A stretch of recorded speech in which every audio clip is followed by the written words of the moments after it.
राज ठाकरे आणि उद्धव ठाकरे या दोन्ही प्रमुखांचे वक्तव्य ऐकलंय. मला आनंदाची बातमी मिळाली.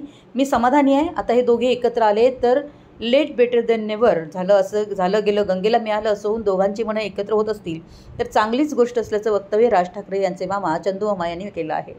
उद्धव ठाकरे यांच्या ज्या अटी शर्ती आहेत त्याला सुद्धा पर्याय आहे. आपण शुभ बोलू, महाराष्ट्राला चांगले दिवस येतील, हीच तुळजाभवानी चरणी प्रार्थना, असं चंदू मामा म्हणाले. दोघेही भाचे एकत्र येणं चांगलं आहे. कोण राज्य करेल नाही करेल मी खोलात जाणार नाही, पण शेवटी राज्य येईल आणि मराठी माणसाचं चांगलं होईल असं चंदू मामा म्हणाले. युती का होत नाही याचं कारण गैरसमज आहेत, पण आज दोघांनी सांगितलं तर चिल्लर गोष्टी बाजूला करायला तयार आहोत असंही चंदू मामा म्हणाले. साहेबांना यामुळे शांती मिळेल, माणसानं आशावादी राहावं. काही कारणास्तव वेळ लागला, पण आता सूर्यप्रकाशाची अंधूक किरणे दिसू लागली आहेत. आपण त्याला नमस्कार करून सूर्य लवकर उगवेल प्रार्थना करूया असं चंदू मामा म्हणाले. ते कुठल्याही मामाला दोन भाचे भांडत असतील तर ते आवडत नाही. भावना ज्या असतात प्रत्येक वेळी सांगायच्या नसतात. बॉडी लँग्वेजमध्ये दिसतं. माझ्या पुस्तकात नवे बॉम्ब नसतील पण इतिहास असेल, कुटुंबाचा इतिहास असेल. लहानपणापासून मी पाहिलं साहेबांनी किती प्रेम केलं. या पुस्तकात आठवणींचे उजळे असतील. साहेब किती मोठे हे प्रत्यक्ष मी पाहिलं आहे. माझं लग्न झालं त्यासाठी मी साहेबांना धन्यवाद देतो.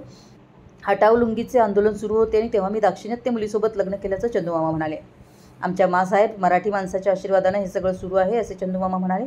सगळ्या गोष्टी शब्दात सांगता येत नसतात, भावना दाखवता येत नाहीत, बॉडी लँग्वेजवरून काही गोष्टी कळतात असंही चंदू मामा म्हणाले. मुंबई प्रतिनिधी, मराठी येस न्यूज.